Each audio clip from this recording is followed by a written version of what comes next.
Assalamualaikum warahmatullahi wabarakatuh. Halo semuanya, saya Jasmine Fazin Widi Putri, NRP 20422010070.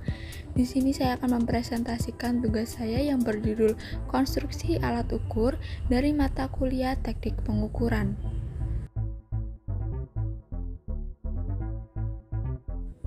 Memasuki slide pertama, yakni pengukuran. Definisi dari pengukuran adalah proses untuk mendapatkan informasi mengenai nilai variabel suatu sistem atau untuk mendapatkan nilai dari suatu besaran fisis. Informasi yang didapatkan dari proses pengukuran bisa berupa data kuantitatif ataupun data kualitatif.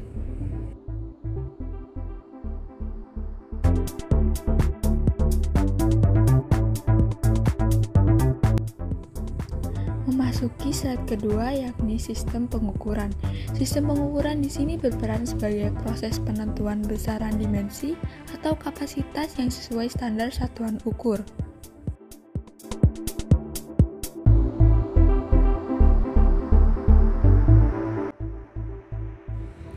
Memasuki slide ketiga, yakni satuan pengukuran. Satuan pengukuran di sini dibedakan menjadi dua, yakni satuan dasar dan satuan turunan. Satuan dasar yaitu meter, kilogram, detik, kelvin, mol, ampere, dan candela. Satuan turunan di sini ada volume, massa jenis, dan newton.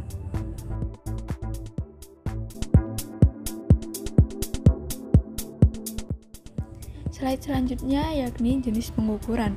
Di sini dibedakan menjadi dua, yakni pengukuran langsung dan pengukuran tidak langsung. Pengukuran langsung merupakan pengukuran yang mudah dan ringkas seperti mengukur panjang benda menggunakan mistar atau mengukur berat badan ataupun berat benda menggunakan timbangan digital ataupun timbangan analog. Pengukuran tidak langsung yakni proses yang terjadi lebih kompleks karena melibatkan sistem kalibrasi, konversi sinyal, dan akuisisi data.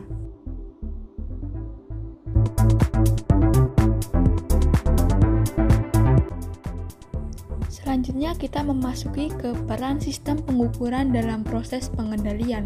Sistem pengukuran berfungsi untuk mendapatkan data variabel dari suatu proses ataupun sistem. Data yang didapatkan digunakan untuk desain sistem rancang bangun ataupun pengendalian.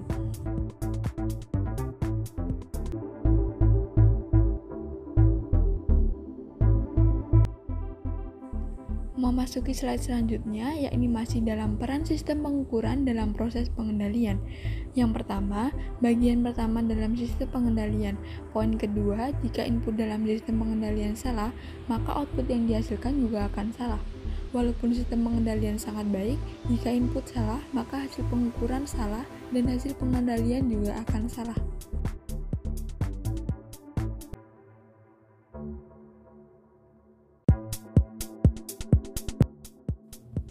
Slide selanjutnya yakni peran sistem pengukuran dalam diagram blok.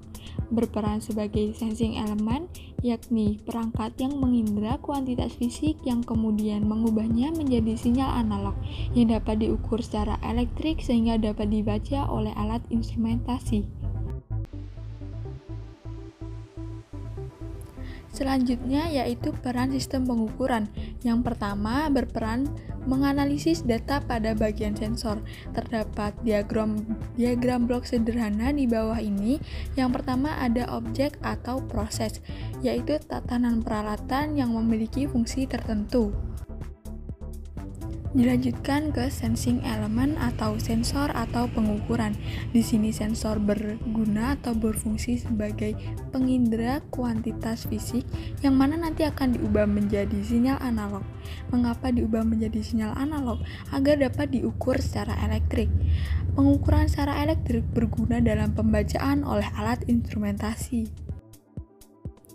Setelah melewati sensing element akan memasuki proses pengelolaan data. Setelah memasuki pengelolaan data akan dianalisa.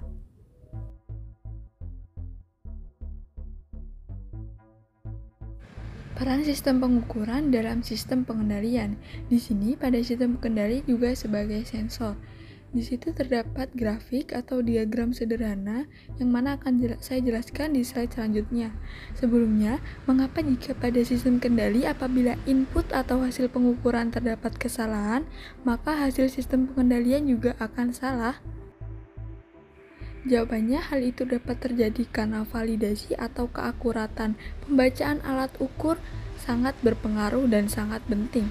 Maka dari itu, apabila input atau hasil pengukuran terdapat kesalahan, maka hasil sistem pengendalian juga otomatis akan mengalami kesalahan. Slide selanjutnya yaitu blok diagram sistem pengendalian. Yang pertama terdapat set point. Set point adalah variabel yang telah ditetapkan dalam suatu sistem. Dilanjutkan error sinyal atau sinyal error, yang berarti selisih antara set point atau variabel yang sudah ditetapkan dengan hasil proses variabel. Selanjutnya yaitu controller, yang merupakan elemen atau komponen yang sekaligus melaksanakan 3 langkah dalam sistem pengendalian.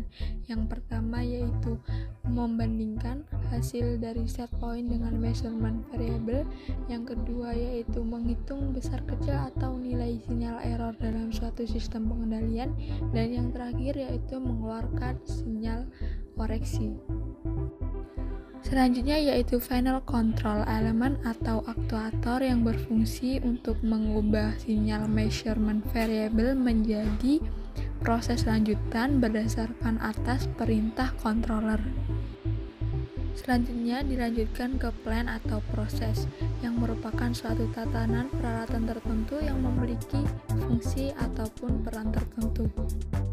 Nah, di dalam blok diagram sistem pengendalian, peran alat ukur terjadi di sensing element atau sensor, yang mana berperan sebagai pengindra untuk mengukur ataupun merasakan kuantitas fisik yang akan diubah menjadi sinyal analog agar dapat diukur secara elektrik, yang mana memudahkan untuk dibaca oleh alat ukur, alat instrumentasi, ataupun oleh. Selanjutnya yaitu diagram loop sistem instrumentasi, yaitu variabel ukur akan memasuki sensing element dan melalui transmitter block. Selanjutnya yaitu karakteristik sistem pengukuran, dibagi menjadi dua, yaitu karakteristik statis dan karakteristik dinamis. Yang pertama yaitu karakteristik yang menggambarkan parameter instrumen dalam keadaan steady atau stabil. Mohon maaf sebelumnya itu terjadi typo, bahwa karakteristik dinamis adalah karakter yang menggambarkan keadaan dinamik atau terjadinya tanggapan fungsi waktu.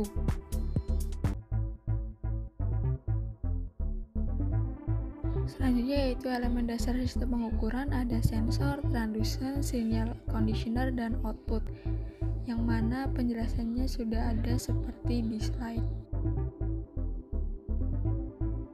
Selanjutnya yaitu elemen pengubah sistem pengukuran, ada data sensor, diteruskan kemudian diolah sebelum diteruskan, prinsip pengubahan alat ukur seperti pneumatik, mekanik, elektrik, dan optis, dan yang ketiga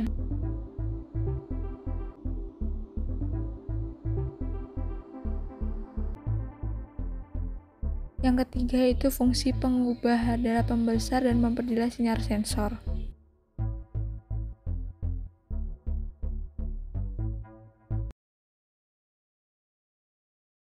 Slide selanjutnya yaitu pengubah mekanis. Pengubah mekanis memiliki prinsip kerja dengan mengubah gerakan transiasi menjadi gerakan rotasi yang relatif lebih besar perubahannya. Contoh alat ukur yang menggunakan pengubah mekanis yaitu Bourdon tube atau jam ukur, mikrometer, dan timbangan analog.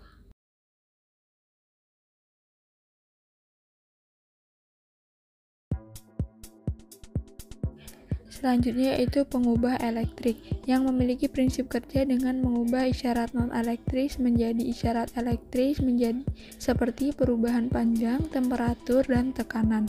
Contoh alat ukur yang menggunakan pengubah elektrik yaitu termokapel atau RTD, transformator, dan alat ukur berdisplay digital.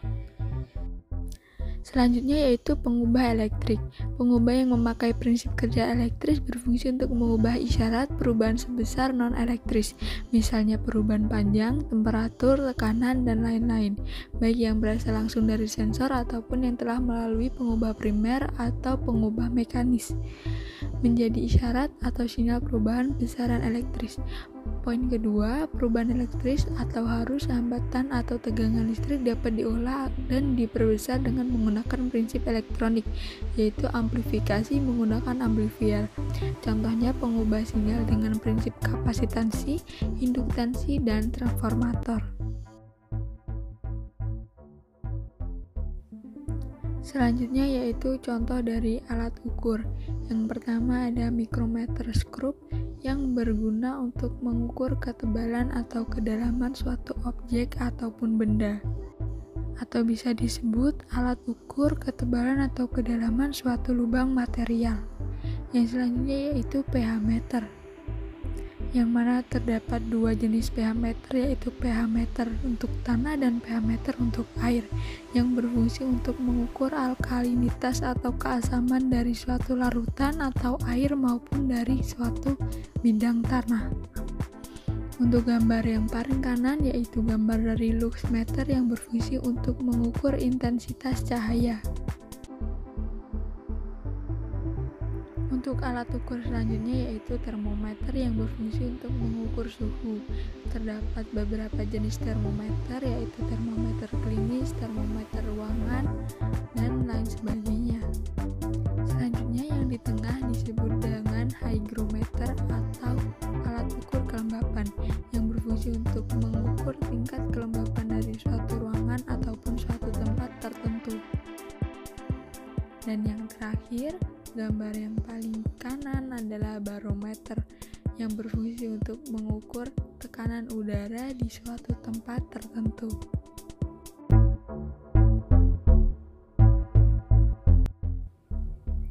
Baik, cukup sekian presentasi dan penjelasan dari materi konstruksi alat ukur mata kuliah teknik pengukuran dari saya. Saya Jahin Fajri Widya Putri. Mohon maaf apabila ada kesalahan kata ataupun kesalahan ucap dari presentasi saya tadi. Kurang lebihnya saya mohon maaf. Wassalamualaikum warahmatullahi wabarakatuh. Terima kasih.